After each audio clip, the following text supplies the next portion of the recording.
So after being asked a number of times for instructions on making sushi, I figured since we're home and it's snowing outside, there's not much else to do, let's do some do-it-yourself sushi instructions. So today I'm going to be making sushi using Calrose rice. I got a very big bag of Calrose rice, because you can make a lot of sushi. Calrose rice works the same as sushi rice, only it's significantly cheaper. So we're going to be working 2 cups of rice. I'm going to pre-measure my cups. I use a rice cooker because it's easier and simpler, but you can do it on a stovetop if you'd like. That's 2 cups. And then in order to best use it, you're going to rinse until it's running completely clear water, and then turn it on.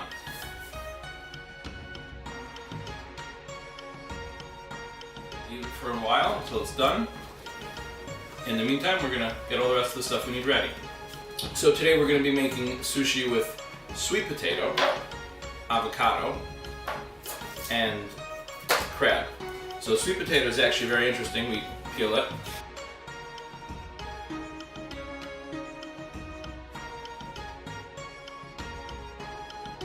Not quite French fries. They're soft. They're lighter than when we put them in. They look like they're just about ready to come out. A couple more seconds in there.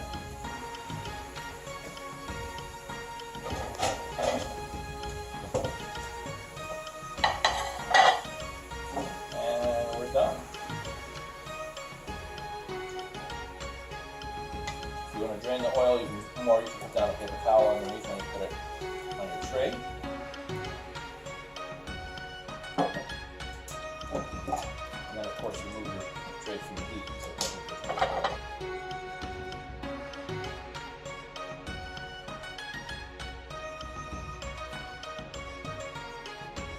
Okay, so next, while we're waiting, we're going to be making our spicy mayo. Spicy mayo is a favorite, and really it's made out of nothing more than spicy and mayo.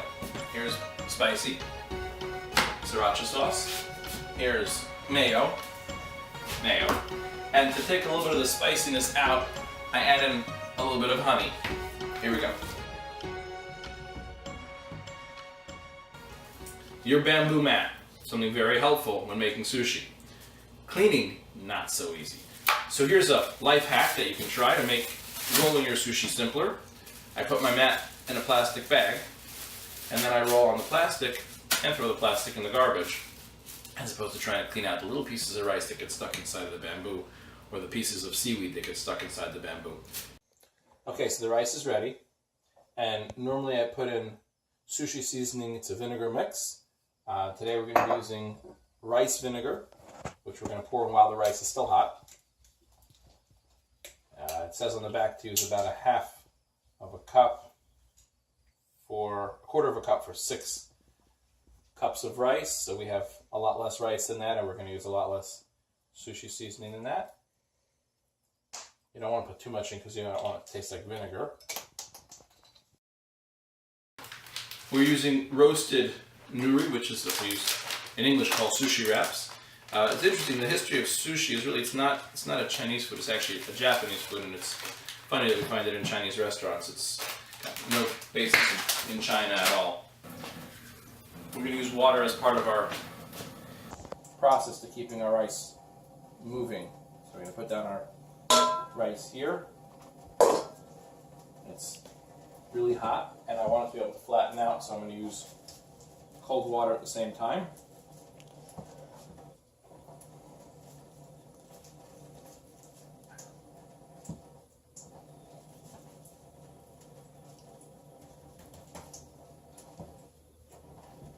Now we're going to put a little bit of avocado on there.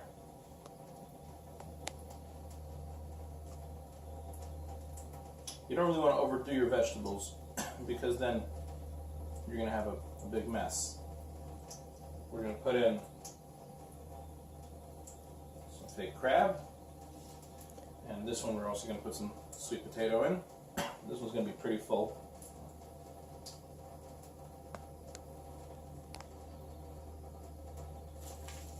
And the rolling is really a fold. I'm going to press it really tight and then roll again. Now here's the trick. This water is your best friend if you don't overdo it. You want to make the sushi wrap the seaweed wet, and then let it sit closed while you get started on your next one. Don't cut it yet until it's nice and firm. Let's do it again.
Same thing, you're going to keep your knife clean and wet, cut it into halves, halves, halves,